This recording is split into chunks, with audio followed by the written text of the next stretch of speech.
शरणं शरणं शरणं देवी कृपा करे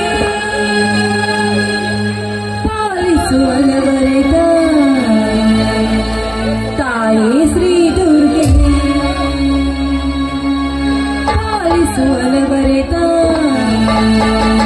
ताये श्री दुर्गे शरणं शरणं शरणं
ತಾಯಿ ದುರ್ಗಾಮಾತೆ ಮಹೇಶ್ವರಿಯಮ್ಮ ನೀನು ತ್ರಿಲೋಕದಲ್ಲಿ ಅವತರಿಸಿ ಬಂದಿರುವ ಮಹಾರಕ್ಕಸರನ್ನು ಕೊಲ್ಲಿಸಿರುವ ಮಹಾತಾಯಿ ನೀನು.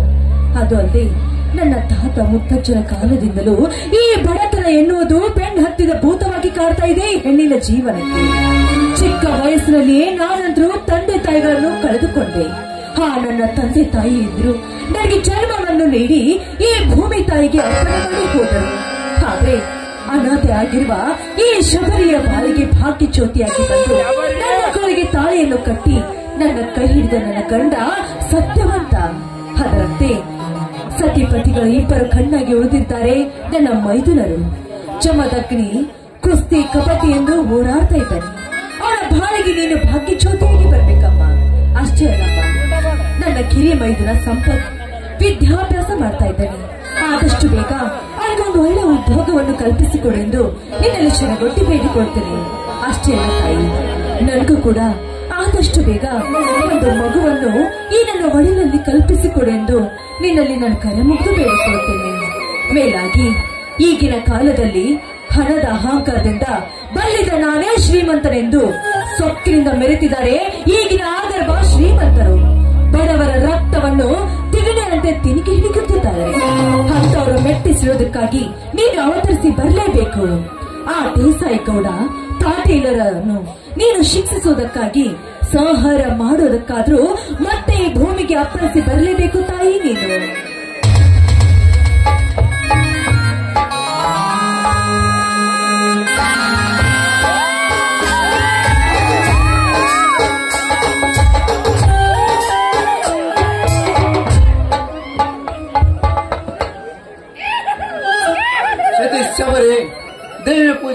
ಶಬರಿ.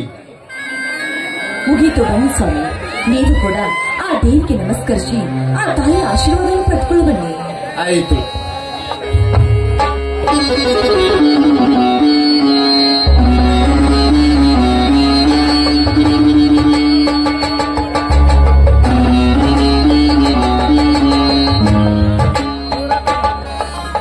ಶ್ರೀ ರಾಮಲಿಂಗೇಶ್ವರ ಜಾತ್ರೆ ನಿಮಿತ್ತವಾಗಿ ಏರ್ಪಡಿಸಿದ ಜೋಡೆತ್ತಿನ ಚಕ್ರ ರೇಸಿಗೆಂದು ಹೋದ ತಮ್ಮ ಜಮದಗ್ನಿ ಇನ್ನೂ ಬಂದಿಲ್ಲವೇ?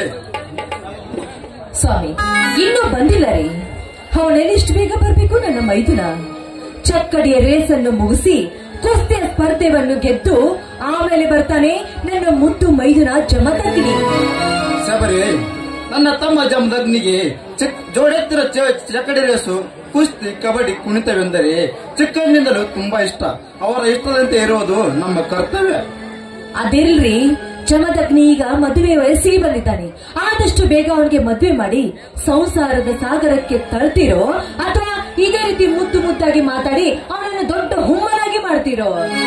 ಏನೇ ಶಬರಿ, ನನ್ನ ಸೋದರ ಬಾಳು ಬಂಗಾರವಾಗಲೆಂದು ನನಗೆ ಆಸೆ ಇಲ್ಲವೆಂದು ತಿಳಿದಿರುವ ವ್ಯಾಪ್ತಿ 20 ತುಂಬಿ 21ನೇ ವರ್ಷಕ್ಕೆ ಕಾಲಿಡುತ್ತಿರುವ ನನ್ನ ಸೋದರ ಜಮದಗ್ನಿಗೆ ಈ ಸಲ ಸುಖಿ ಹಬ್ಬ ಮುಗಿಸಿ ಎಲ್ಲಾದರೂ ಒಂದು ಕನ್ಯವನ್ನು ನೋಡಿ ಅವನ ಮದುವೆ ಮಾಡಿದರೆ ಹಿರಿಯ ಅಣ್ಣನಾದ ನನ್ನ ತಲೆ ಮೇಲಿನ ಭಾರ ಕಡಿಮೆ ಆಗುತ್ತದೆ. ಸ್ವಾಮಿ, ಜಮದಗ್ನಿ ಸಂಪತ್ ಅವರಿಬ್ಬರನ್ನು ಒಂದು ದಾರಿಗೆ ಹಚ್ಚಿದ್ರೆ ನಮ್ಮ ತಲೆ ಮೇಲಿರುವ ಭಾರ ಕಡಿಮೆಯಾಗುತ್ತದೆ. ಅದರಂತೆ ನಮ್ಮ ಜನ್ಮ ಕೂಡ ಸಾರ್ಥಕವಾಗುತ್ತದೆ.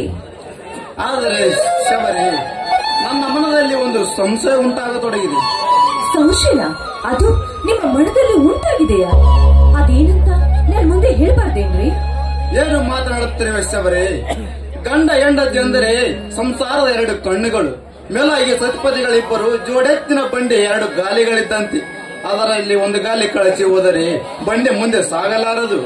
ಆದರ್ಶ ಸತಿಪತಿಗಳ ನಮ್ಮಿಬ್ಬರ ಭಾವನೆಗಳು ಒಂದಾದರೆ ಸಂಸಾರ ಚೆನ್ನಾಗಿ ನಡೆಯುತ್ತದೆ. ನನ್ನ ಮನದಲ್ಲಿ ಉಂಟಾದ ಸಂಶಯ ನಿನ್ನ ಮುಂದೆ ಹೇಳದೆ ಮತ್ತಾರ ಮುಂದೆ ಹೇಳದೆ ಹುಚ್ಚಿ. ಮತ್ತೇಕೆ ಸಂಕೋಚ? ಅದೇನಂತ ಹೇಳ್ಬಾರ್ದೇನ್ರಿ? ನೋಡು ಶಬರಿ, ನಮಗಂತೂ ಇಷ್ಟು ದಿನ ಕಳೆದ ಮದುವೆ ಇಷ್ಟು ದಿನ ಕಳೆದರೂ ಮಕ್ಕಳಾಗಲಿಲ್ಲ. ಮುಂದಿನ ವಿಧತರ ಮಕ್ಕಳಾಗದಿದ್ದರೆ ಜಮದಗ್ನಿ ಮತ್ತು ಸಂಪತ್ ನಮ್ಮಿಬ್ಬರನ್ನು ಚೆನ್ನಾಗಿ ನೋಡಿಕೊಂಡು ಜಪಾನ ಮಾಡಬಹುದೇ? ಏನು ನೀವು 4 ಜನರಿಗೆ ಬುದ್ಧಿವಾದ ಹೇಳೋರು ನೀವು ಇಂಥ ಅಪನಂಬಿಕೆ ಆಸ್ಪದ ಕೊಡಬಾರ್ದು. ಅದು ಅಲ್ಲದೆ ಜಮದಗ್ನಿ ಸಂಪತ್ ನನ್ನ ಹೊಟ್ಟೆಯಲ್ಲಿ ಹುಟ್ಟಿದ ಮಕ್ಕಳಂತೆ ಜೋಪಾನ ಮಾಡಿದ್ದಂತೆ ನನ್ನ ಕೈ ತುತ್ತುಣಿಸಿ ಬೆಳೆಸಿದ್ದೇನೆ ಅಂದಾಗ ಅವರು ನಮ್ಗೆಂದು ಕೇಡು ಬರೆಯೋದಿಲ್ಲ ಎನ್ನ ನಂಬಿಕೆ ನನಗಿದೆ ರೀ.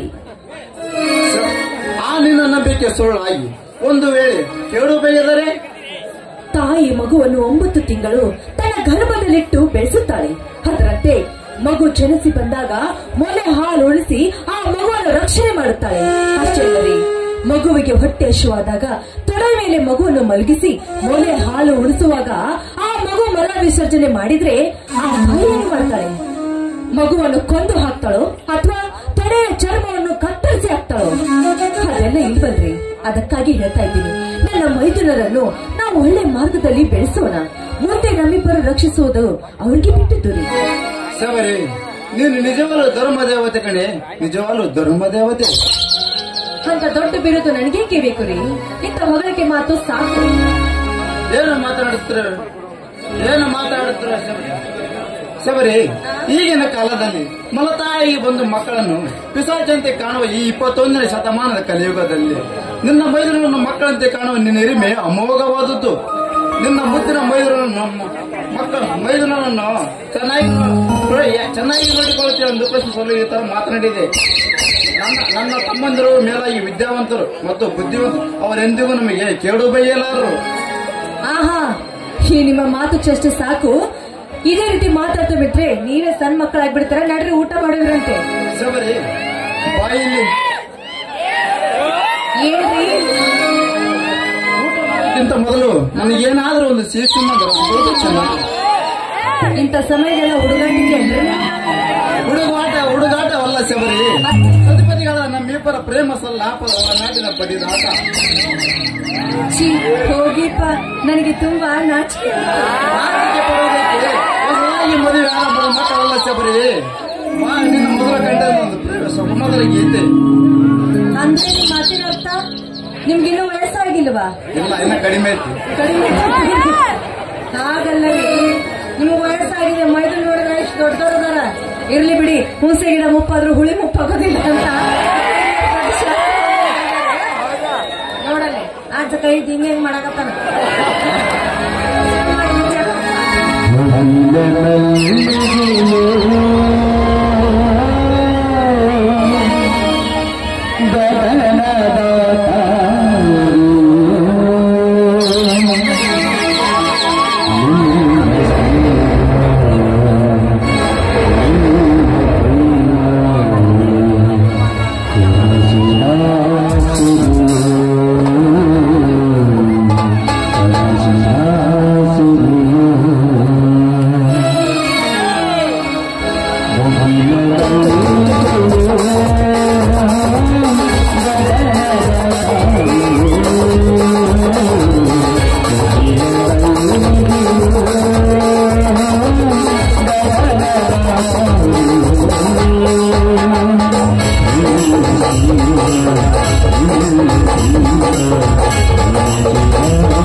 ನಾನು ನಿಮಗೆ ದೇವಿ ಪ್ರಸಾದವನ್ನು ಕೊಟ್ಟು ಮರೆತು ಬಿಟ್ಟೆ. ಸ್ವಲ್ಪ ತಾಯಿ.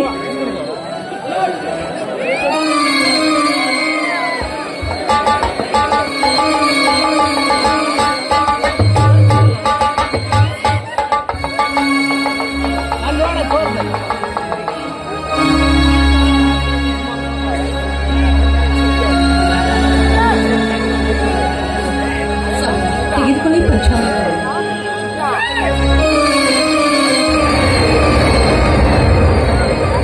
ನಿಮ್ಮ ಕೈಯಲ್ಲಿ ರಕ್ತ ಏನಾಯ್ತು ರೀ? ಏನಾಗಿದೆ ನಿಮಗೆ?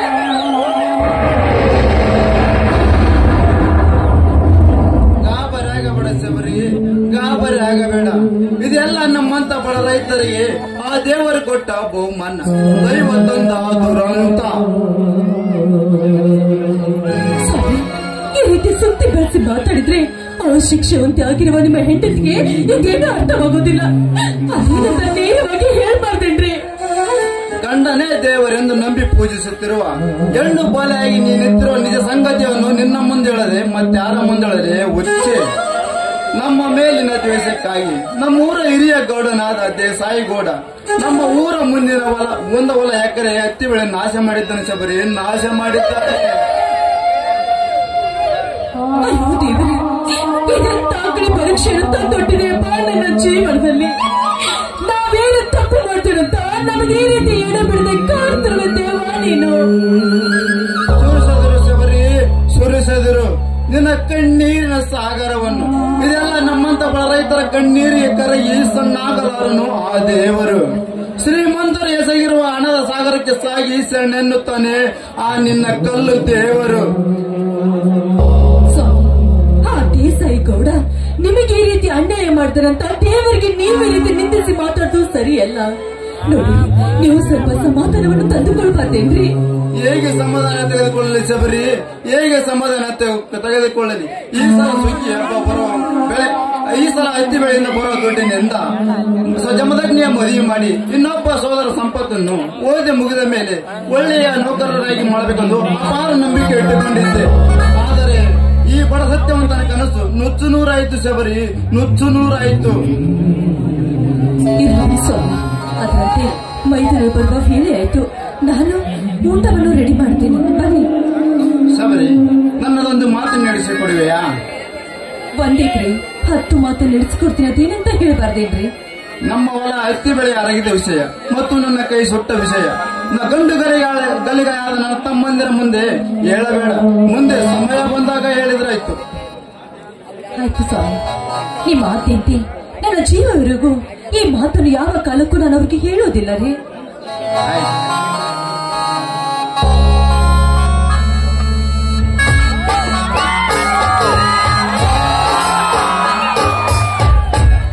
ಅಣ್ಣ, ಅತ್ತಿಗೆ,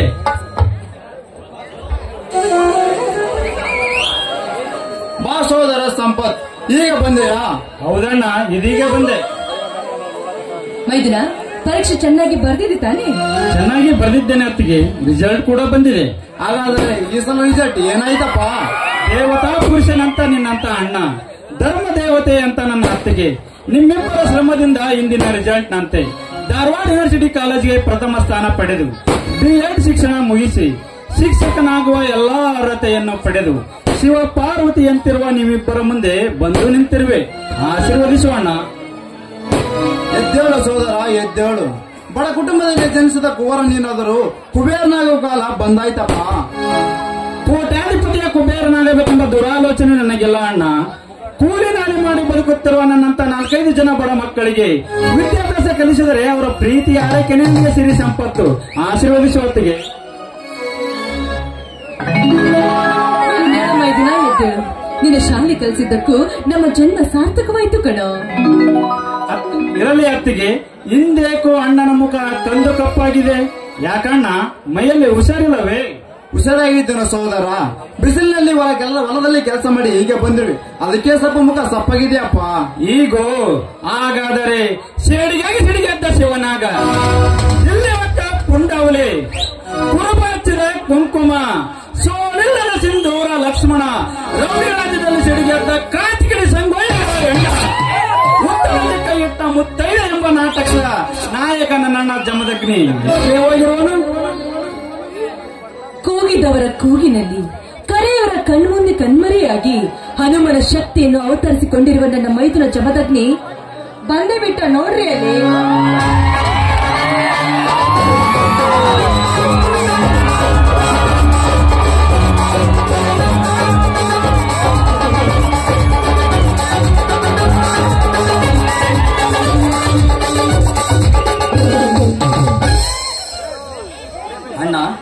ಅತ್ತಿಗೆ.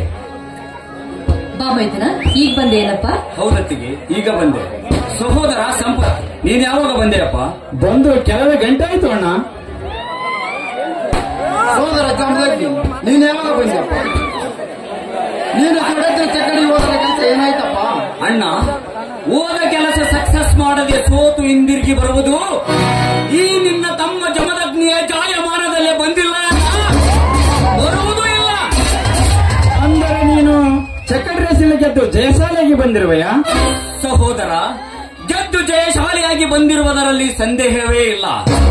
ಪ್ರತಿ ವರ್ಷದಂತೆ ಈ ವರ್ಷವೂ ಕೂಡ ಶ್ರೀರಾಮಲಿಂಗೇಶ್ವರನ ಜಾತ್ರೆಯ ನಿಮಿತ್ತವಾಗಿ ಏರ್ಪಡಿಸಿರುವ ಜೋಡೆತ್ತಿನ ಚಕ್ಕಡಿ ರೇಸಿನಲ್ಲಿ ನಾ ಸಾಕಿದ ನನ್ನೆರಡು ಎತ್ತುಗಳು ಸುತ್ತ ತಳ್ಳಿಯ ಒಡೆಯನಾಗಿರುವ ದೇಸಾಯಿಗೌಡನ ಎತ್ತುಗಳನ್ನು ಕರೆಗೆತ್ತು ತಂದಿವೆ. ಬಹುಮಾನವನ್ನು ಆಶೀರ್ವದಿಸುವತ್ತಿಗೆ. ಎದ್ದೇಳಪ್ಪ ಮೈದನ, ಎದ್ದೇಳು. ನೀನ್ ಯಾವಾಗ್ಲೂ ಗೆಲುವಿನ ಸರ್ದಾರನ ಆಗಿರ್ಬೇಕೆನ್ನುವುದೇ ನಮ್ಮೆಲ್ಲರ ಆಸೆ ಕಣೋ. ಅತ್ತಿಗೆ, ಆ ನಿಮ್ಮ ಆಶಾಗೋಪುರದ ಕನಸನ್ನ ಈಡೇರಿಸುತ್ತೇನೆ. ಒಂದು ವೇಳೆ ಅದಕ್ಕೆ ಯಾವನಾದರೂ ಅಡ್ಡ ಬಂದರೆ ಅವನನ್ನು ಕಂಡ ಕಡೆ ಅಡ್ಡಡ್ಡಾಗಿ ಕಡಿದು ಕೈಲಾಸಕ್ಕೆ ಕಳಿಸುತ್ತಾನೆ ಈ ನನ್ನ ಮೈದುನ ಜಮದಗ್ನಿ. ಜಮದಗ್ನಿ, ಒಂದು ವೇಳೆ ಯಾವನಾದರೂ ನಮ್ಮ ಮನೆತನ ಕಡೆ ಕೈ ಮಾಡಿ ತೋರಿಸಿ ಕಣ್ಣು ಮಿಟಕಿಸಿ ಹೊರಳಿ ನೋಡಿ ನಮಗೆ ಕೆಟ್ಟ ನುಡಿಗಳನ್ನಾಡಿದರೆ? ಸಹೋದರ, ಏನು ಮಾತನಾಡುತ್ತಿರುವೆ? ಸಮರಕ್ಕೆ ಸಿದ್ಧನಾಗಿ ನಿಂತಿರುವ ಈ ನಿನ್ನ ಅಣ್ಣನಿಗೆ ಪ್ರಾಣದ ಭಯವಿಲ್ಲ. ಒಂದು ವೇಳೆ ಯಾವ ಪುಂಡ ಪೋಕರಿ ಮಗನೇನಾದರೂ ನಮ್ಮ ಮನೆತನದ ಕಡೆ ಕೈ ಮಾಡಿ ತೋರಿಸಿದ್ದೇ ನಿಜವಾದರೆ ಅವನ ಕೈ ಕಡಿದು ಕೈಲಾಸಕ್ಕೆ ಕಳುಹಿಸುತ್ತೇನೆ. ಕಣ್ಣು ಗುಡ್ಡೆಗಳನ್ನು ಕಿತ್ತು ಕೋಳಿಗೆ ಹಾಕುತ್ತೇನೆ, ಕೋಳಿ. ಅಷ್ಟೇ ಅಲ್ಲ, ಈ ಜಗದಲ್ಲಿ ನಾವೇ ಗಂಡುಗಲಿಗಳು, ನಾವೇ ಪುಂಡ ಪುರುಷರು ಎಂದು ಮೆರೆದಾಡುತ್ತಿರುವ ಸೊಕ್ಕಿನ ಶ್ರೀಮಂತರ ಪಾಲಿಗೆ ಕರಿಗಾಳಿಂಗ ಸರ್ಪನಾಗದಿದ್ದರೆ ನನ್ನ ಹೆಸರು ಗಂಡುಗಲೇ ವೇರ ಜಮದಗ್ನಿ ಅಲ್ಲ. ಸೋದರ, ನಮ್ಮೂವರ ಒಗ್ಗಟ್ಟನ್ನು ಮುರಿದು ನಮ್ಮ ಮನೆ ಮಸಣ ಮಾಡಬೇಕೆಂದು ಪಣ ತೊಟ್ಟು ನಿಂತಿರುವ ಆ ದೇಸಾಯಿಗೌಡನ ಕಟ್ಟು ಮುಂಚೆಯಲ್ಲಿ ಸಿಕ್ಕು ಎಲ್ಲಿ ನಮ್ಮ ಸುಂದರ ಮನೆತನ ಒಡೆದು ನುಚ್ಚು ನೂರಾಗುತ್ತದೆ ಎಂದು ನನ್ನ ಮನ ಕೊರಗುತ್ತಿದೆ. ಸೋದರ, ನನ್ನ ಮನ ಕೊರಗುತ್ತಿದೆ. ಅಣ್ಣ, ಆ ದೇಸಾಯಿ ಗೌಡನಿಗೆ ಎದರಿ ಕೊರಗದಿರುವಣ್ಣ, ಕೊರಗಿ ಸಣ್ಣ ಆಗದಿರು. ಜೋಡು ಹುಲಿಗಳಂತಿರುವ ಈ ನಿನ್ನ ತಮ್ಮಂದಿರು ಇನ್ನು ಜೀವಂತವಾಗಿರುವವರೆಗೂ ನಿನ್ನ ಒಂದು ಕೂದಲನ್ನು ಕೊಂಚಾದರಂತೆ ನೋಡಿಕೊಳ್ಳುತ್ತೇವೆ. ಬಂಡಾಯ ಎಬ್ಬಿಸಿದ ಆ ದೇಸಾಯಿ ಗೌಡನ ಬುಡ ನೋಡಿ ಕಡಿದು ಗೌಡ ಗದ್ದಲದಲ್ಲಿ ಗೆದ್ದ ಗೆಲುವಿನ ಸರದಾರನಾಗಿ ನಿಲ್ಲುವೆ ಈ ಸಮಾಜದಲ್ಲಿ. ಜಮದಗ್ನಿ, ದೇವರ ಆಟ ಬಲ್ಲವರ್ಯಾರು. ಒಂದು ವೇಳೆ ಈ ಮನೆಯ ಮಹಾಲಕ್ಷ್ಮಿ ಸತ್ಯವಂತ ನನ್ನ ಅತ್ತಿಗೆಗೆ ಸತ್ವ ಪರೀಕ್ಷೆ ಆಗುವ ದುರ್ಗತಿಗೆ ಸಮಯ ಬಂದರೆ? ಸಹೋದರ ಸಂಪತ್, ಇವಳು ಅಂತಿಂತ ಅತ್ತಿಗೆ ಅಲ್ಲಪ್ಪ. ಸತ್ತ ಗಂಡನನ್ನೇ ಮರಳಿ ಪಡೆದ ಸತಿ ಸಾವಿತ್ರಿ, ರೆಡ್ಡಿ ಕುಲದ ನಿವಾರಣೆಯಾದ ಹೇಮರೆಡ್ಡಿ ಮಲ್ಲಮ್ಮ ತನ್ನ ಹಸುಗೂಸನ್ನೇ ತುಂಡು ತುಂಡಾಗಿ ಕತ್ತರಿಸಿದರು. ಶೀಲ ಕಳೆದುಕೊಳ್ಳದ ಕಡ್ಲಿಮಟ್ಟಿ ಕಾಶಿಬಾಯಿ, ಸತಿ ಸತ್ತುಬಾಯಿ ಅಂತಹ ಶಿರೋಮಣಿ ಈ ನನ್ನತ್ತಿಗೆ. ಒಂದು ವೇಳೆ ಈ ನನ್ನತ್ತಿಗೆಗೆ ಸತಿ ಸತ್ವ ಪರೀಕ್ಷೆ ನಡೆದದ್ದೇ ನಿಜವಾದರೆ ನಿಜ ಉತ್ತದಲ್ಲಿ ಕೈ ಹಾಕಿ ನಿಜ ನಾಗರವನ್ನು ಎತ್ತಿ ಹಿಡಿದು ಈ ಲೋಕಕ್ಕೆ ಸಾರಿ ಸಾರಿ ಹೇಳುತ್ತಾಳೆ ನಾನು ಪವಿತ್ರಳು ಎಂದು. ಉತ್ತದಲ್ಲಿ ಕೈ ಇಟ್ಟ ಮುತ್ತೈದೆಯಾಗಿ. ಮೈದುನ, ನೀನು ನನ್ನ ಮೇಲಿಟ್ಟಿರುವ ಪ್ರೀತಿ, ವಾತ್ಸಲ್ಯ, ಅನುಕಂಪ, ನಂಬಿಕೆಗೆ ನಾನೆಂದು ದ್ರೋಹ ಬಗೆಯುವುದಿಲ್ಲ ಕಣೋ. ಬಾರಪ್ಪ, ಹೊಟ್ಟೆ ಹಸಿವಾಗಿರಬೇಕು, ಊಟ ಮಾಡುವಿರಂತೆ. ಅತ್ತಿಗೆ, ಅಣ್ಣ ತಮ್ಮಂದಿರು ಸೇರಿರುವ ಸಂತೋಷದಲ್ಲಿ ನಾನು ಗೆದ್ದ ತಂದ ಬಹುಮಾನ ಅಣ್ಣನಿಗೆ ಕೊಡುವುದೇ ಮರೆತು ಬಿಟ್ಟೆ. ಅಣ್ಣ, ತೆಗೆದುಕೊಳ್ಳಿ ಅಣ್ಣ, ಒಂದು ಕಪ್ 10,000 ರೂಪಾಯಿ. ಸೋದರ, ನನ್ನ ಕೈಯಲ್ಲಿ ಬೇಡಪ್ಪ, ಅಲ್ಲೇ ದೇವರ ಮುಂದೆಟ್ಟೆ ಬಿಡು. ಯಾಕಣ್ಣ? ಈ ನಿನ್ನ ತಮ್ಮ ಜಮದಗ್ನಿ ಜೋಡೆತ್ತಿನ ಚಕ್ಕಡಿ ರೇಷಿನಲ್ಲಿ ಗೆದ್ದು ಬಂದಿರುವುದು ನಿನಗೆ ಸಂತೋಷವಿಲ್ಲ? ಸಂತೋಷವಿಲ್ಲ ಒಂದು ಯಾವ ಮನಸ್ಸಿನಿಂದ ಹೇಳಲ್ಲಪ್ಪ. ಸಂತೋಷವಿದೆ, ತುಂಬಾ ಸಂತೋಷವಿದೆ. ಆದರೆ ಎನ್ನುವ ನಿಟ್ಟುಸಿರಿನ ಮಾತೆ ಕಣ್ಣ. ತೆಗೆದುಕೋ ಅಣ್ಣ ಜಮದಗ್ನಿ ತಂದ ಬಹುಮಾನವನ್ನು. ಯಾವ ಕೈಯಿಂದ ತೆಗೆದುಕೊಳ್ಳಲಪ್ಪ, ಯಾವ ಕೈಯಿಂದ ತೆಗೆದುಕೊಳ್ಳಲಿ? ಅಂದರೆ ನನ್ನ ನಿನ್ನ ಮಾತಿನ ಅರ್ಥ? ಸಂಪತ್, ಎಂದು ಹೊಲದಲ್ಲಿ ಆ ದೇಸಾಯಿ ಗೌಡ ಅಣ್ಣ, ಇಂದು ಹೊಲದಲ್ಲಿ ಆ ದೇಸಾಯಿ ಗೌಡ ನಿನ್ನ ರುಂಡ ತೆಗೆಯುತ್ತೇನೆಂದು ಹೊಗಳಿದರೆ, ಇಲ್ಲ ಶಿರ ಹರಿದು ರಕ್ತ ಕುಡಿಯುತ್ತೇನೆಂದು ಹೊಗಳಿದರೆ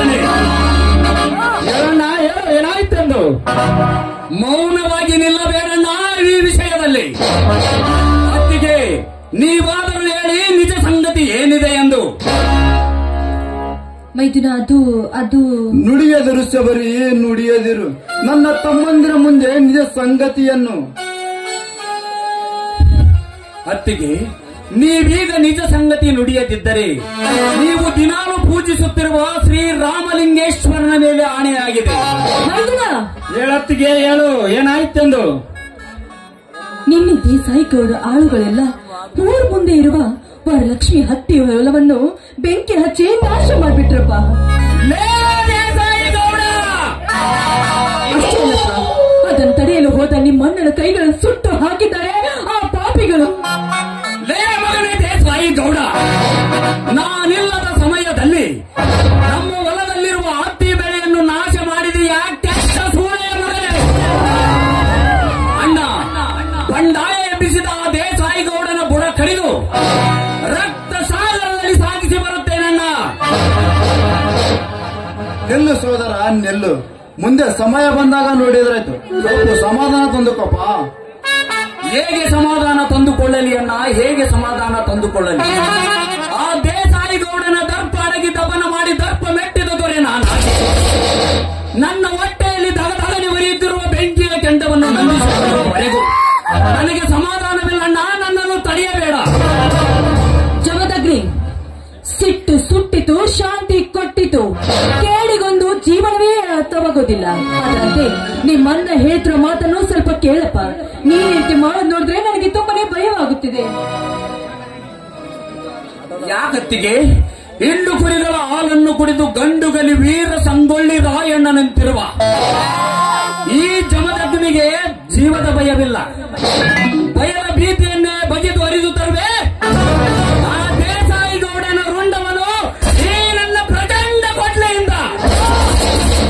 ಸೋದರ ಜಮದಗ್ನಿ, ಈ ವಿಷಯವನ್ನು ಇಲ್ಲಿಗೆ ಬಿಟ್ಟು ಬಿಡು. ಭಗವಂತನೇ ನೋಡಿಕೊಳ್ಳುತ್ತಾನೆ. ಸೋದರ ಜಮದಗ್ನಿ ಸಂಪತ್, ಇಂದು ನಿಮ್ಮ ಅಣ್ಣಾತಿಯರ ಮದುವೆಗೆ 8 ವರ್ಷ ಗತಿಸಿ 9ನೇ ವರ್ಷಕ್ಕೆ ಕರೆಯುತ್ತಿರುವ ಹೊಸ ದಿನ. ಈ ನಿಮ್ಮ ಅತ್ತಿಗೆ ಮನೆಯಲ್ಲಿ ಸಿಹಿಯಾದ ಅಡಿಗೆ ಮಾಡಿರುತ್ತಾಳೆ. ನಡೆಯಿರಿ, ಎಲ್ಲರೂ ಸೇರಿ ಊಟ ಮಾಡೋಣ. ಅಣ್ಣ, ಅತ್ತಿಗೆ, ನಿಮ್ಮಿಬ್ಬರಿಗೂ ಮದುವೆ ವಾರ್ಷಿಕೋತ್ಸವದ ಆರ್ಥಿಕ ಶುಭಾಶಯಗಳು. ಇಂದು ನೀವು ಮದುವೆ ಆಗಿ 8 ವರ್ಷ ಗತಿಸಿ 9ನೇ ವರ್ಷಕ್ಕೆ ಕಾಲಿಡುತ್ತಿರುವ ಶುಭ ದಿನ. ಇಂದು ನಮ್ಮ ಮನೆಯಲ್ಲಿ ಆಡಿ ನೆನೆದು ಹಂಚಿಕೊಳ್ಳೋಣ. ನಂತರ ದೇಸಾಯಿಗೌಡನನ್ನು ವಿಚಾರಿಸಿಕೊಂಡರೆ ಆಯಿತು.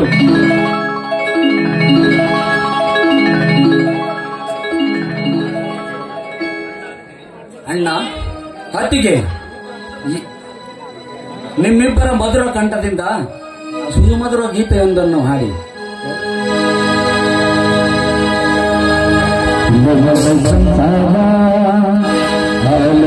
ಸಾಗರ